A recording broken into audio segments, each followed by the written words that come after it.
देखो यार भाई, एक बार फिर से हम बात करेंगे अपनी एसएससी एमटीएस की तैयारी के बारे में। बहुत सारे भाई कह रहे हैं ना कि भाई नॉर्मल मॉक में जो स्कोर हैं वो उतने अच्छे नहीं आ रहे हैं, जबकि पी बाई क्यू मॉक में जो स्कोर है वो 100 से 110 के आसपास मतलब आ रहे हैं। कभी 115 आ जा रहे हैं, कभी 120 आ जा रहे हैं, लेकिन नॉर्मल मॉक में स्थिति बहुत ही खराब रह रही है।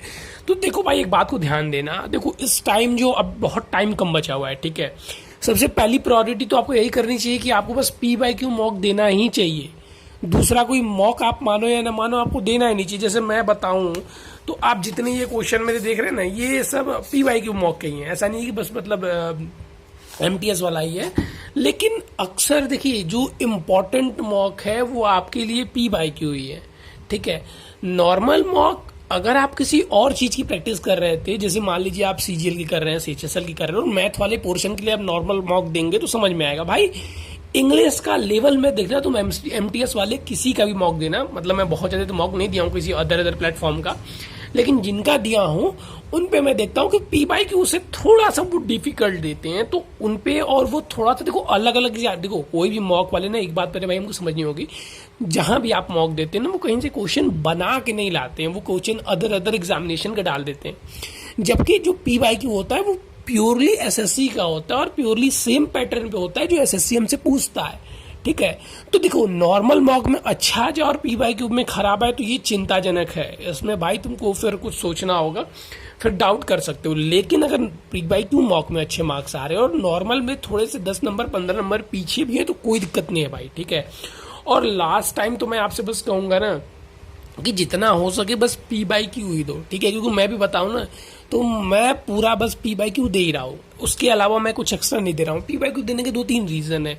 सबसे पहले तो जिस स्ट्रक्चर का पेपर आ रहा है, जो लेवल है वो सेम रह जाएगा। दूसरी चीज, जो क्वेश्चन एक्स्ट्रा मुझे सीखने को मिल रहे हैं, जो एसएससी के मतलब जो जीके भी हम याद कर रहे हैं, जो भी कर रहे हैं, तो एसएससी से रिलेटेड ही है, वो मेरे और अदर एग्जामिनेशन में भी हेल्प करेंगे। लेकिन अगर आप कुछ देखो, वही चीज बार बार मैं कहता हूँ ना कि अब जीके हो गया, मैथ हो गया, पढ़ने के लिए भाई बहुत ज्यादा है, ठीक है। हम पूरी लाइफ टाइम पढ़ते रहे, अगर सारी चीजें हम कहीं अदर सोर्सेज पेपर के पैटर्न को ध्यान में रख के न पढ़े तो हम पूरी लाइफ टाइम पढ़ते रह जाएंगे भाई, कम पड़ जाएगा, ठीक है। कितना मैथ पढ़ोगे यार, बहुत चीजें।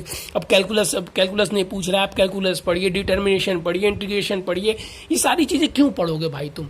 समझ में आ रहा है? मतलब इसमें तो कोई मतलब ही नहीं है मैथ का, लेकिन बात मेरी समझने की, कॉन्सेप्ट समझने की कोशिश करो। तो हमें बस फोकस वही करना है। सेम जीके में भी ऐसा ही है। अब जैसे वर्ल्ड वार हो गया, जो वर्ल्ड वाइड चीजें हैं, वर्ल्ड वार से भी देखेंगे आप, एसएससी में क्वेश्चन बहुत कम पूछता है, ठीक है। ये जो वर्ल्ड वार जैसी चीजें हैं या वर्ल्ड वाइड जो चीजें हैं, जैसे फ्रांस की क्रांति, रूस की क्रांति, उससे आप क्वेश्चन देखने को मिलता है? नहीं देखने को मिलता है। अगर आप पढ़ेंगे तो क्या वो जीके का पार्ट नहीं? जीके का पार्ट बिल्कुल है, हमें 9th-10th में वो पढ़ाया गया था। लेकिन मेनली मेरे कहने का मतलब है कॉन्सेप्चुअल चीजें पढ़नी है जो पेपर में आ रहा है, और पी बाई क्यू वही है जो पूछ रहा है। तो भाई पी बाई क्यू में अच्छे मार्क्स आ रहे हैं तो बिल्कुल रिलैक्स रहिए। हाँ, अगर आपके जो मार्क्स पी बाई क्यू में कम आ रहे हैं और सिंपल मॉक में अधिक आ रहे हैं तो फिर वहां पे चिंतनीयजनक हो जाएगा, ठीक है। और अगर मैं अपनी तैयारी की बात करूं तो मेरी भी तैयारी ठीक ही चल रही है भाई। मेनली देखो यार, मैं आपसे झूठ नहीं बोलूंगा, ईमानदारी के साथ कर रहा हूँ, मेरी तैयारी पूरी तरीके से ऐसी है कि वो पेपर वाले दिन पे डिपेंड करती है, ठीक है। जैसे मतलब मैंने पी वाई क्यू वोकैब पढ़ लिए हैं और जीके भी अच्छे खासे कवर कर लिए हैं। अब अगर मेरा पढ़ा आ गया, ठीक है, क्योंकि देखो मेरे जैसे वोकैब अंदर से बहुत स्ट्रांग नहीं है, ठीक है। एक होता है कि जैसे मान लीजिए जो इंग्लिश बोलते हैं या जो इंग्लिश मीडियम से बिलोंग करते हैं तो उनके वोकैब वेल प्रिपेयर होते हैं, मतलब वो थोड़े से रिलैक्स रहते हैं कि थोड़ा सा अंदर बाहर भी हो जाएगा वोकैब, आगे पीछे से भी तो काम चल जाएगा। लेकिन हमारा क्या है ना, हम बस जितना पढ़े हुए हैं उतना ही है, जो याद किए हुए उतना ही। इसीलिए मैं ब्लैक बुक भी प्रेफर करूंगा। अभी तक नहीं कर रहा था, लेकिन अब क्योंकि मैंने एसएससी का पूरा कर लिया है, जो पी वाई क्यू वाला किरण वाला था, तो अब एमटीएस के बाद मतलब उसको लेके पढ़ना है, ब्लैक बुक पढ़ना है स्टार्ट करूंगा।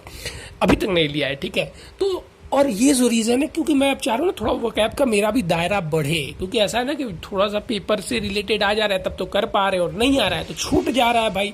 और मेनली यही चीजें एग्जामिनेशन के पैटर्न में भी, जैसे इंग्लिश का मैं बताऊं तो एरर मैं अच्छा खासा कर ले रहा हूँ, कभी कभार एक क्वेश्चन एरर के गलत हो जा रहे हैं तो हो जा रहे हैं, नहीं तो कभी कभी पूरे एरर सही मार दे रहा हूँ, ठीक है। जो मेनली समस्या मुझे आ रही है वोकैब में ही आ रही है, ठीक है।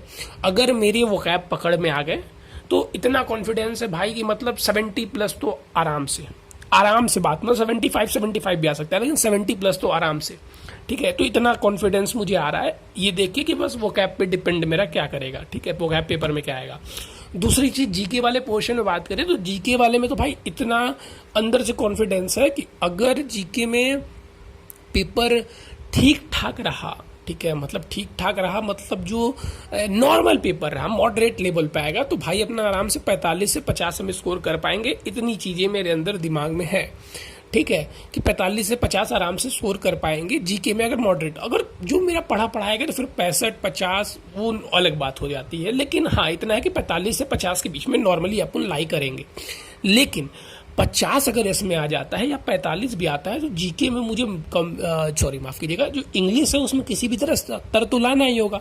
70 लाएंगे तभी जाके हमारा 115 बनेगा, और फिर नॉर्मलाइजेशन मान लीजिए 10-15 जो भी मिल जाए तो फिर कुछ काम बन सकता है। यहाँ पे भी 100% श्योरिटी नहीं है, लेकिन हाँ बन जाएगा। अगर 115 आपके ड्रॉप मार्क्स बन रहे हैं तो मेरे हिसाब से बन जाना चाहिए भाई, ठीक है। और दूसरी बात यहाँ पे मेनली पैट तो वही चीज है, मेरा मेनली डिपेंड कर रहा है वोकैब पे और जो पढ़ा हुआ है जीके उस पे। हाँ अब मेनली आप सभी भी थोड़ा सा ध्यान दीजिएगा, थोड़ा सा करंट अफेयर के टॉपिक भाई ऐड कर लेना, ठीक है। करंट अफेयर के कुछ इंपॉर्टेंट टॉपिक हैं जो अगर आप कहेंगे तो मैं कल की नेक्स्ट वीडियो में शेयर कर दूंगा, उनको प्लीज ऐड कर लेना, ठीक है। करंट अफेयर क्योंकि मोस्ट इंपॉर्टेंट हो जाते हैं भाई, क्योंकि 3-4-5 क्वेश्चन आपके करंट अफेयर अगर पकड़ में आ गए तो फिर आप जीके में अच्छा स्कोर कर पाएंगे। फिर जीके आपका थोड़ा सा मॉडरेट लेवल पे आएगा, तब भी करंट अफेयर पकड़ में आ गए तो काम हो जाएगा, ठीक है। तो भाई बनाए रखिए, और मेरी भी बस वही चल रही है जितना आपका स्कोर आ रहा है, ठीक है। तो आप सभी भी लगे रहिए, मैं भी लगा हुआ हूँ भाई। जिनका हो जाएगा वो भाई अपना वेल तरीके से सीजीएल की प्रिपेयर करेंगे, और जिनका नहीं होगा वो भी प्रिपेयर करेंगे।